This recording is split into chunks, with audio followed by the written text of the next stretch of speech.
السلام عليكم ورحمة الله وبركاته. الحمد لله والصلاة والسلام على رسول الله وبعد.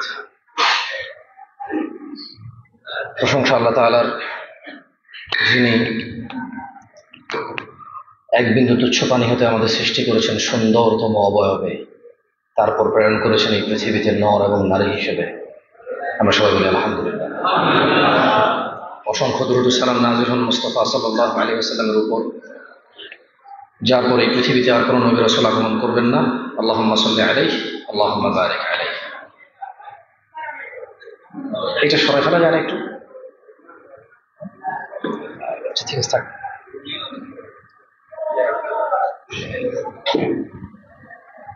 আচ্ছা, সময় লেগে যাবে। খের,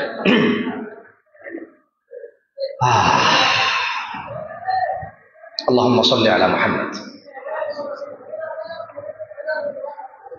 আপনাদের ইফতার দেওয়ার জন্য মনে হয় ব্যস্ততা অনেক বেশি, একটু ওদেরকে বলবেন কথা না বলে কাজ করতে। চারিদিকে ছোট ছোট মেয়েরা ধর্ষিত হচ্ছে, খুন হচ্ছে, গুম হচ্ছে, এবং এটা নিয়ে সবাই দৃষ্টান্তমূলক শাস্তি চায়। কিন্তু আমার এই ছোট্ট অবুঝ মনে একটা প্রশ্ন জাগে, আপনি কি শাস্তি চান? তাদেরকে জিজ্ঞেস করা হয়। কেন এই অপরাধগুলোর স্পেসিফিক কোনো শাস্তি কি গত 50 বছর নির্ধারণ করা যায়নি? আর মানুষ এত উদ্বিগ্ন কেন? খুনি খুন করবে, রেপিস্ট রেপ করবে, ডাকাত ডাকাতি করবে, চোর চুরি করবে, ধরা পড়লে বিচার হবে। মানুষের এত আশঙ্কা কেন? মানুষ রাস্তায় নেমে যেতে হচ্ছে কেন বিচারের জন্য? ওয়াই? এদেশে কি তাহলে বিচার হয় নাই এগুলোর কখনো? যদি এগুলোর বিচারকরা বিচার করেই থাকে, তাহলে রাস্তায় নামতে হচ্ছে কেন মানুষের আসলে? আর যদি কোনো অপরাধ সংগঠন হওয়ার পর রাস্তায় নেমে বিচার চাইতে হবে, তাহলে কাকে বসাইছে ওখানে? কারা আছে ওখানে? কেন একটা অপরাধ সংগঠিত ভাবে রাস্তায় নামবো, মিছিল করব, মিটিং করব? আর এদেশের মানুষরা তো জালেম। জানাকারী জানা করেছে, খুনি খুন করেছে, দেখা যায় তার বাড়িটা জ্বালিয়ে দিয়েছে, অথচ ওখানে ওর নাবালক শিশু থাকতে পারে, ওর বৃদ্ধা মা থাকতে পারে, যার বাসার যার ছাদ, তার তো কোনো দোষ নাই, তার তো কোনো দোষ নাই। এদেশের আমরা সবাই জালেম। সুযোগ যখন পাই, ও সুযোগ পেয়েছে, যা খুশি তা করেছে। আমি সুযোগ পেয়েছি, ওর বাড়িটা ভেঙে দিয়েছি। কেন ওর বাড়ি ভাঙবো কেন? বাড়ি কি অপরাধ করছে? বাড়িতে ওর মা থাকবে, তো ওর মার তো কোনো অপরাধ নাই। বাড়িতে ওর যখন ফাঁসি হবে, মৃত্যু হবে, ওর এতিম বাচ্চা থাকবে, তো বাচ্চা তো বয়স 3 বছর 4 বছর, বাচ্চা তো অপরাধ নাই। ইনসাফ, আদল। This is your judgement. তোমাদের বিচার হচ্ছে এটা। যাই হোক, শোনো, আল্লাহ তাআলা কোরআন কারীমে বলছে, আমাদেরকে বলছে, কারণ এটা একটু বিরক্ত করছে। আল্লাহ বলছেন যে, আউযু বিল্লাহি মিনাশ শাইতানির রাজীম, ওয়াত্তাবিউ আহসানা মা উনজিলা ইলাইকুম মির রাব্বিকুম মিন ক্বাবলি আন ইয়াতিয়াকুম আযাবু বাগতাতাও ওয়া আনতুম লা তাশউরুন। তোমাদের প্রতিপালকের নিকট হতে তোমাদের প্রতি যা অবতীর্ণ হয়েছে। বলতে পারেন কি অবতীর্ণ হয়েছে? আল্লাহ থেকে কি অবতীর্ণ হয়েছে? আর কি? সুন্নাহ। ওয়ামা ইয়ানতিকু আনিল হাওয়া ইন হুয়া ইল্লা ওয়াহয়ুন ইউহা। আল্লাহ বলছেন, তোমাদের প্রতিপালক মানে রব থেকে যা নাজিল হয়েছে তা তোমরা, বা রব থেকে যা উত্তম আখ্যায়িত হয়েছে তা তোমরা অনুসরণ করো। এগুলো সাউন্ড একটু কমাই দেওয়া যায়? আমি তো জোরে কথা বলি, মানে ভলিউমটা একটু কমাই দিলে। কমাই দাও, আমি জোরে কথা বলি তো, কমাই দাও। বিসমিল্লাহ। ওকে। তো আল্লাহ বলছে যে তোমাদের প্রতিপালক থেকে যা উত্তম বলে আখ্যায়িত হয়েছে, নাজিল হয়েছে যা, ওখান থেকে ওটাকে তোমরা অনুসরণ করো। কখন? তোমাদের কাছে আযাব আসার আগে তোমরা অনুসরণ করো। আচ্ছা বলুন তো, ইসলাম মানতে হবে কখন? আযাব আসার পরে না আগে? মরার আগে না পরে? কি মানতে হবে? আল্লাহ থেকে যা নাজিল হয়েছে এবং তিনি যা উত্তম বলে আখ্যায়িত করেছে, কোরআন ও সহিহ সুন্নাহ। কোরআন ও সহিহ সুন্নাহ কখন মানতে হবে? কখন? আযাব আসার আগে। কাদের উপর আযাব আসতে পারে? না, আমি বলবো না, আপনি বলবো না, যারা আল্লাহ থেকে যা নাজিল হয়েছে তিনি যা উত্তম বলে আখ্যায়িত করেছে এটার যারা অনুসরণ করে না, করবে না বলে সিদ্ধান্ত নিয়েছে, তাদের কাছে আসবে আযাব। আমাদের কাছে কেন আসবে? ওয়াই? আপনি কি মানেন না কোরআন? আল্লাহর কাছে ক্ষমা চান, আল্লাহ আমাকে ক্ষমা করো, খালাস। আপনার কাছে আযাব আসবে কেন? দরকার আছে আযাব আসার? আপনি আশা করতেছেন নাকি এটা? আল্লাহ বলছেন যে আযাব আসার আগে অনুসরণ করো যা উত্তম বলে আখ্যায়িত হয়েছে, যা নাজিল হয়েছে প্রতিপালক থেকে।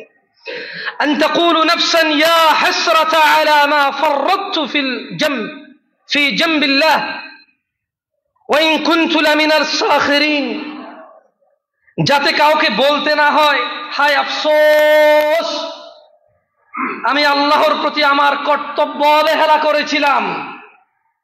আল্লাহ বলছে তোমরা অনুসরণ করো যা আল্লাহ নাজিল করেছে আযাব আসার আগে, যাতে তোমাদের কারো বলতে না হয় আফসোস, হায় আয় হায়, কি আমি আমার প্রতি আল্লাহর জন্য যে কর্তব্য ছিল বা আল্লাহর প্রতি আমার যে কর্তব্য ছিল আমি সেগুলোকে ঠাট্টা বিদ্রোপকারী হিসেবে কি করছি? অন্তর্ভুক্ত ছিলাম আমি এগুলো। আযাব আসার আগে প্রতিপালক যা নাজিল করেছে তা মানতে হবে, যাতে আমরা আফসোস না করতে হয় যে হায় আফসোস। আও তাকুল লাউ আন্নাল্লাহ হাদানি লাকুনতু মিনাল মুত্তাকিন, অথবা এই কথা যাতে, এই তোমরা এমন করে কেন, কি সমস্যা তোমাদের? আও তাকুল, অথবা যাতে এই কথা না বলতে হয় লাউ আন্নাল্লাহ হাদানি লাকুনতু মিনাল মুত্তাকিন, আল্লাহ যদি আমাকে সঠিক পথ দেখাতেন তাহলে অবশ্যই আমি মুত্তাকিদের অন্তর্ভুক্ত হতাম। কে যদি সঠিক পথ দেখাইতো? তো কোরআন নাজিল করছে কে? তো ও যে বললো যদি আল্লাহ সঠিক পথ দেখাইতো তো কোরআনটা নাজিল করলো কেন আল্লাহ?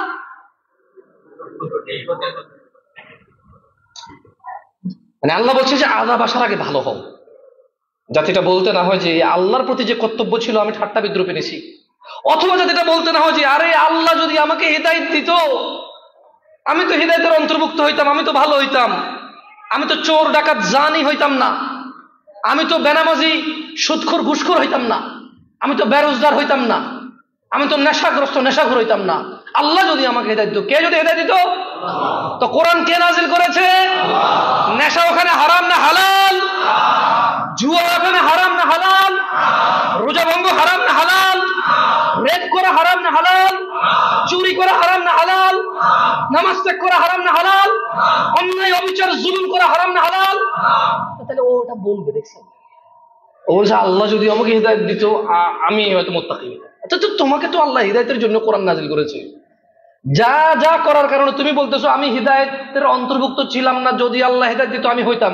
তো আল্লাহ তো তা নাজিল করে বলে দিয়েছে এটা না, এটা করলে হিদায়াত নাই, এটা করলে হিদায়াত আছে। কোরআন তো এই জন্যই আসছে, রাসূলুল্লাহ সাল্লাল্লাহু আলাইহি সাল্লাম তো এই জন্যই আসছে। আল্লাহ কি বলেনি ওয়া মা আতাকুমুর রাসূল ফাখুযুহু ওয়া মা নাহাকুম আন ফান্তাহু? তো আল্লাহ তো বলে দিয়েছে রাসূল যা দেয় নাও, ওটা হিদায়াত।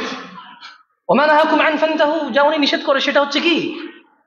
গুমরাহি। যা তিনি নিষেধ করে ওটা ছেড়ে দাও, ওইটাই গুমরাহি। ওটা তো তোমরা করা শুরু করো পথভ্রষ্ট হবা, তোমরা ছেড়ে দিতে হবে। তো আমরা কখন ভালো হব? নাইলে কি বলতে হতে পারে আমাদেরকে? আল্লাহর প্রতি যে কর্তব্য ছিল আমি বিদ্রুপকারী ছিলাম তার প্রতি।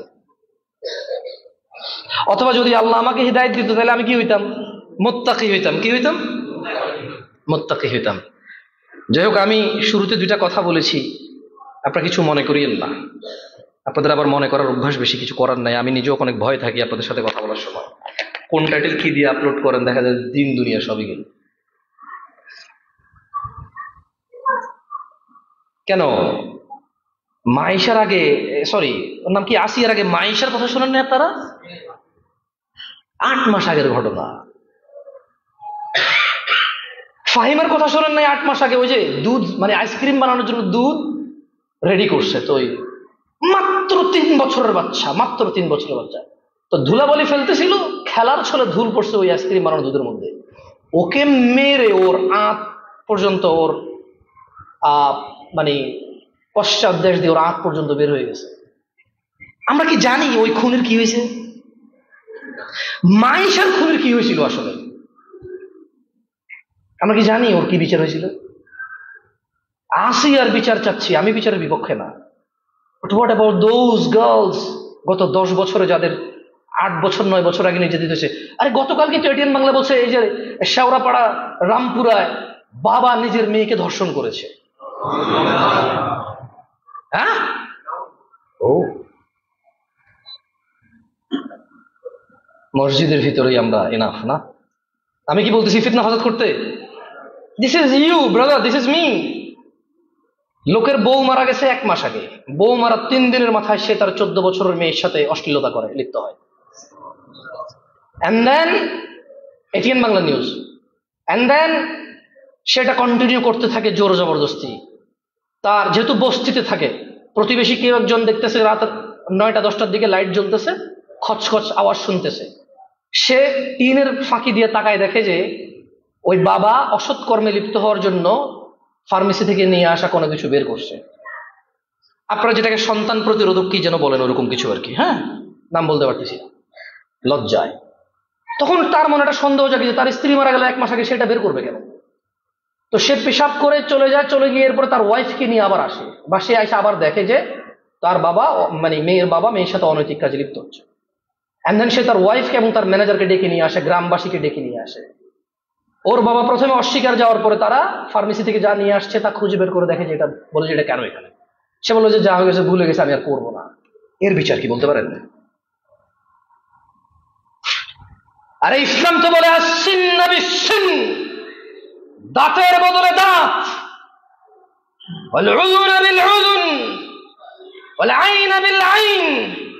চোখের বদলে চোখ, হত্যার বদলে হত্যা, নাকের বদলে নাক, দাঁতের বদলে দাঁত।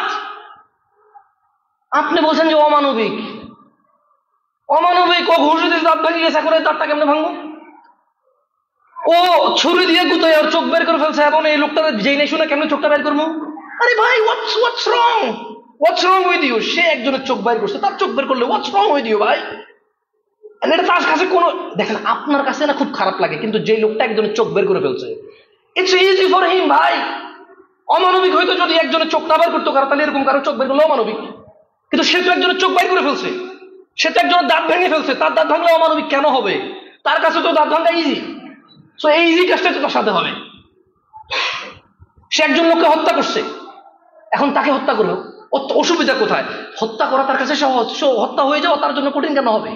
এটা অমানবিক কোথায় আমি এটাই বুঝি না। আমি আপনারা ধরে পিড়াই দিলাম, আমার কাছে এটা সহজ। এখন আপনারা তো মানে দেশের আইন ধরে আমাকে পিড়াই দিন, পুলিশ আদালত ধরে আমারে পিড়াই দিল, তো এটা কঠিন কেন হবে আমার জন্য? এটা তো easy for me, right? Because I am use to be with that. সে কি আমার কথা বুঝছেন? মানে ইউজ টু বি, লাইক আমি দা দিয়ে কুপ দিয়ে দিছি, একজন হাত কেটে ফেলছি।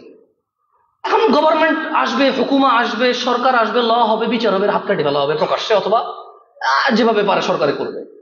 অমানবিক কেন হবে? হাত কাটা তো আমার কাছে ইজি, বা ওর কাছে তো ইজি।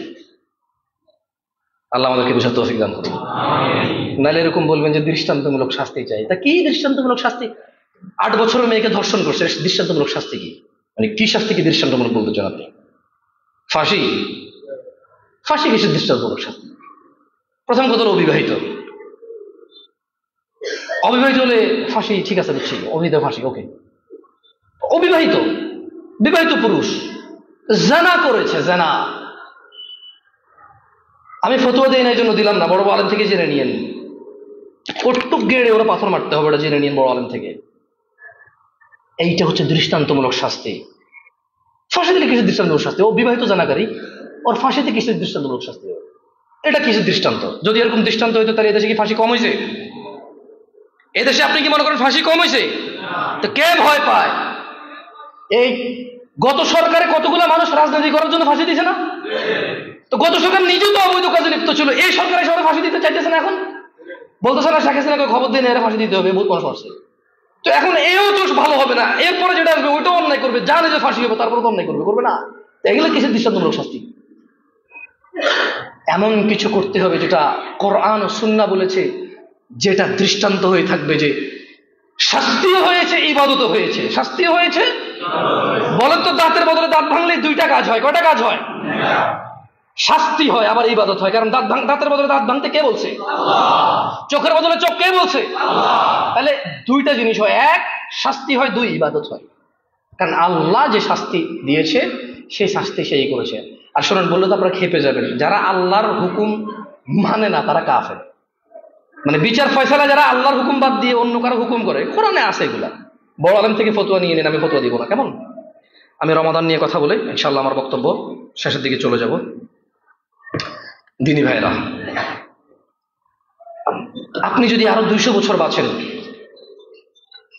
200 বছর যদি রমাদান পান, 200 বছর যদি রমাদান নিয়ে লেকচার শোনেন, হাদিস বদলানো যাবে না এগুলাই। 200 বছর থেকে লেকচার শোনার পরেও আপনার ফজিলত বদলানো যাবে না, ফজিলত এগুলাই। যেই কথা বলবে রমাদান নিয়ে, সে বলবে যে عن ابي هريره رضي الله عنه قال قال رسول الله صلى الله عليه وسلم আবু হুরায়রা রাদিয়াল্লাহু আনহু থেকে বর্ণিত, তিনি বলেন রাসূল সাল্লাল্লাহু আলাইহি ওয়াসাল্লাম বলেছেন, إذا كان أول ليلة من شهر رمضان صفدت الشياطين ومرضت الجن। রমাদান মাসের প্রথম রাতেই শয়তান ও দুষ্ট জিনদেরকে শৃঙ্খলাবদ্ধ করা হয়। রমাদানের কোন রাত থেকে শয়তান আর দুষ্ট জিনকে শৃঙ্খলাবদ্ধ করা হয়? কোন রাত থেকে? এই আজকে যে শেভ করে মসজিদে আসছেন, কোন শয়তানে করাইছে এটা? হ্যাঁ,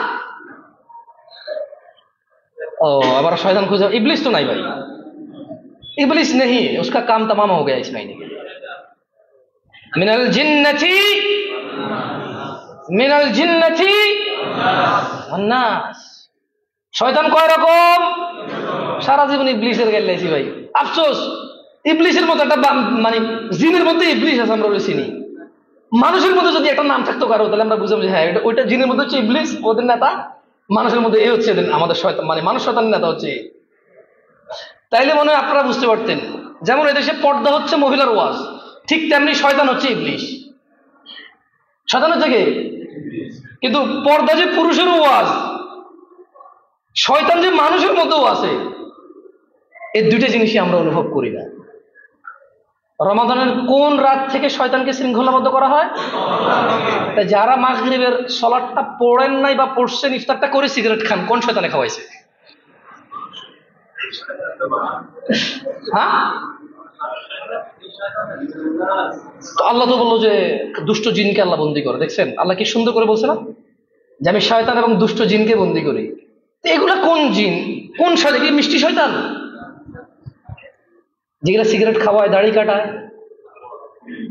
শোনেন, আজকে এখানে উপস্থিত অনেকে আছেন, আমি বলতে চাই, আল্লাহ নবী সাল্লাল্লাহু আলাইহি ওয়াসাল্লাম বলেছে, প্রথম রাত থেকেই আল্লাহ দুষ্ট জিন ও শয়তানকে বন্দী করে ফেলে, শৃঙ্খলাবদ্ধ করে ফেলে।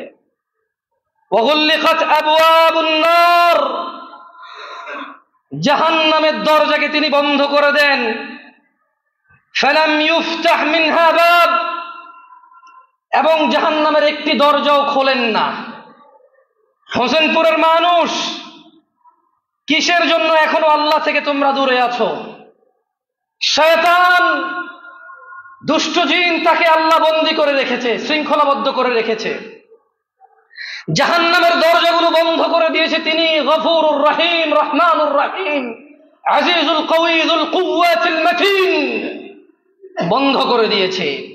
ওয়াফুতিহাত আবওয়াবুল জান্নাহ, জান্নাতের দরজাগুলো খুলে দিয়েছেন। ফালাম ইউগলাক মিনহা বাব, জান্নাতের একটা দরজাও তিনি পুরো রমজান মাসে বন্ধ করবেন না। ওয়ায়ুনাদি মুনাদিন, ওয়ায়ুনাদি মুনাদিন, একজন ঘোষণাকারী ঘোষণা দিতে থাকেন, ইয়া বাগিয়াল খায়র, ইয়া বাগিয়াল খায়র আকবিল, ইয়া বাগিয়াল খায়র আকবিল, ইয়া বাগিয়াল খায়র আকবিল। হে কল্যাণ অন্বেষণকারী, হে কল্যাণ তালাশকারী, হে ভালো কিছু খুঁজছো যে, আকবিল, অগ্রসর হও। ওয়ায়ুনাদি মুনাদিন, একজন আহ্বানকারী আহ্বান করতেই থাকে, ইয়া বাগিয়াল খায়র, ইয়া বাগিয়াল খায়র, হে কল্যাণ অন্বেষণকারী, আকবিল আকবিল, অগ্রসর হও, নামাজ পড়ো, রোজা রাখো, যাকাত দাও, সাদাকা করো, দাড়ি কেটো না, সিগারেট খাও না, মিথ্যা বলো না, হারাম খেও না, গালিগালাজ করো না, ঝগড়া ফাসাদ করো না। ইয়া বাগিয়াল খায়র, তোমাদের মধ্যে যারা কল্যাণ অন্বেষণ করছো, আকবিল আকবিল, অগ্রসর হও অগ্রসর হও। ইয়া বাগিয়াল খায়র আকবিল, হে কল্যাণ অন্বেষণকারী অগ্রসর হও। ইয়া বাগিয়াল খায়র, অগ্রসর হও কল্যাণের দিকে, কল্যাণ অন্বেষণকারীরা। একজন ঘোষণাকারী কি ঘোষণা দেয় বলতে পারেন? কি ঘোষণা দেয়? আমি আবার পড়ে শোনাই, এরপর আপনারা বলবেন তো? ওয়ায়ুনাদি মুনাদিন, একজন ঘোষণাকারী আহ্বান করে বা ঘোষণা দিতে থাকে, বলেন ইয়া বাগিয়াল খায়র, না আমি বলতেছি, উনি বলছেন, মানে ওই ঘোষণাকারী বলে ইয়া বাগিয়াল খায়র, হে কল্যাণ অন্বেষণকারী, আকবিল, অগ্রসর হও। কি হও? কাকে বলতেছে? কাকে বলতেছে? সবাইকে বলে নাই, সবাইকে কিন্তু বলে নাই। কাকে বলছে? আমরা কি কল্যাণ অন্বেষণ করি? দাড়ি কাটা কোন কল্যাণ? মিথ্যা কথা কোন কল্যাণ? সপ্তাহে শুধু জুমা পড়া কোন কল্যাণ? মায়ের সাথে বিয়াদবি করা কোন কল্যাণ? ওই মহিলা সারাদিন কাজ করে যে নোংরা কাপড় চোপড় আছে ওইটা পরে তার স্বামীর সামনে যাইতে কোন কল্যাণ আছে? একটু পরে পরিষ্কার হয় না? গা গোসল ধরে কিছু বললে বলে যে তোর হলাম এগুলো তো বাসি না, কিতাই গোসল করেন, কিতা গোসল করেন। আমরা বুঝি নেওয়ার কথা, এমনি তো কথা কোন মনে না আমরা। এখানে কি কল্যাণ আছে? মহিলা আমাদের কোথাও বেড়াইতে যাবে, আরে বাপরে বাপ, ধার করে হলো কাপড় চোপড় নিয়ে আসবে। ওয়া বাগিয়াশ শার, ঘোষণাকারী ঘোষণা দিতে থাকে, হে পাপাসক্ত, ওয়া বাগিয়াশ শার, হে পাপাসক্ত, হে যারা পাপ করতে ইচ্ছে করো, হে তোমরা যারা গুনাহতে লিপ্ত আছো, হে তোমরা যারা অন্যায়কে পছন্দ করে ফেলেছো, হে তোমরা যাদের অন্যায় রক্তে রক্তে মিশে গেছে, ওয়া বাগিয়াশ শার, হে পাপাসক্ত, আকসির, বিরত হও, হে পাপাসক্ত, বিরত হও। তাহলে প্রথম কথা হলো, শয়তানকে বন্দী করা হয় কোন রাতে? কিসের দরজা বন্ধ করা হয়? কিসের দরজা খোলা হয়? একজন ঘোষণাকারী কি ঘোষণা দেয়? আর কি ঘোষণা দেয়? পাপ থেকে বিরত। মুখস্থ গেছেন হাদিসটা? মুখস্থ গেছে হাদিসটা? আবার দেখেন, আবু হুরায়রা রাদিয়াল্লাহু আনহু থেকে বর্ণিত, তিনি বলেন আল্লাহ নবী সাল্লাল্লাহু আলাইহি ওয়াসাল্লাম বলছে, রমজানের প্রথম রাত থেকেই শয়তান ও দুষ্ট জিনকে শৃঙ্খলাবদ্ধ করা হয়।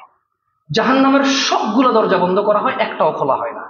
জান্নাতের সবগুলো দরজা খোলা হয়, একটাও বন্ধ করা হয় না।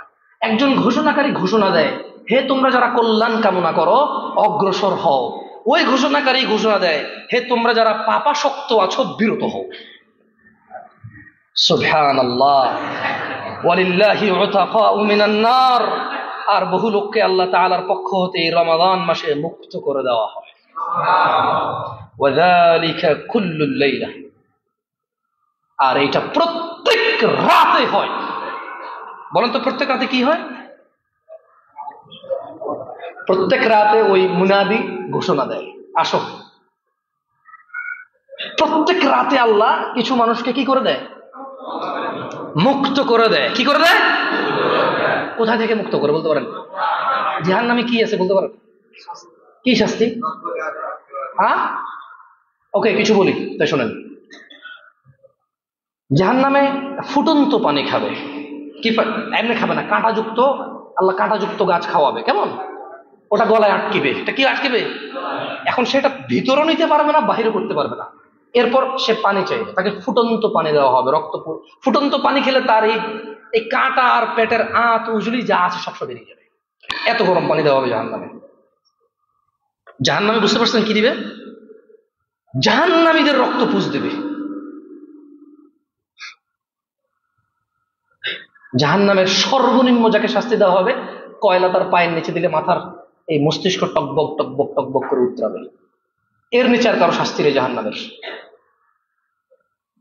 ঘোষণাকারী কি ঘোষণা দেয়? হে পাপাসক্ত,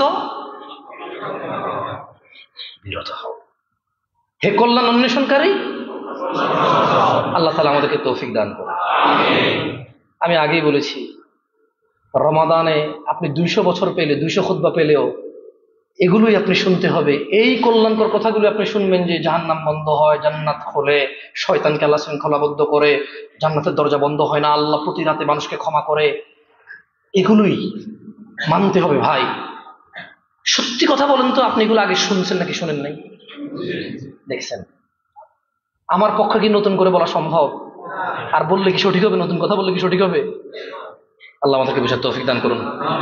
আমি আমার বক্তব্য এখানেই শেষ করব, কারণ শেখরা আসেন কথা বলবেন। আমি কি 2-1 জনকে পেতে পারি যারা আর দাড়ি কাটবে না? খালাস, নেহায় আর কাটবে না ইনশাআল্লাহ। আপনি তো কাটেন না, আপনি তো আছে, কাটছেন। যে ফুল একটু মানে একটু একটু রাখে, এরকম 2-1 জন ভাই কষ্ট করে আছে, কাটবো না আর ইনশাআল্লাহ। আল্লাহ ওয়াফাক। যারা হাত তোলেন আল্লাহ আপনাদেরকে তৌফিক দান করবেন।